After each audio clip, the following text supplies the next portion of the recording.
Masyarakat kurang mampu di Oku Timur dinilai masih sulit mendapatkan layanan kesehatan memadai seperti dialami Ningsi, warga desa Menda, Kecamatan Jayapura, merupakan warga tidak mampu, hanya bisa terbaring di atas tempat tidur karena sudah 1 tahun menderita tumor di perutnya. Malang dialami Ningsi, warga desa Menda, Kecamatan Jayapura, Kabupaten Oku Timur yang hanya bisa terbaring lemah di atas tempat tidur karena sakit tumor ganas bagian perut yang dialaminya. Keterbatasan biaya membuat penyakit tumor yang diderita Ningsi selama 1 tahun tidak kunjung sembuh. Ningsi mengaku keterbatasan ekonomi membuat dia tidak bisa berobat ke rumah sakit dan kesulitan untuk mendapatkan layanan kesehatan secara gratis. Bupati, saya mohon bantu saya.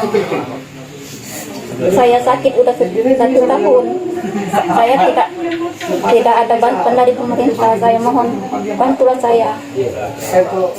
Selanjutnya Ningsi berharap ada uluran tangan dari pemerintah atau dermawan untuk membantu pengobatannya hingga sembuh. Aji Pal TV.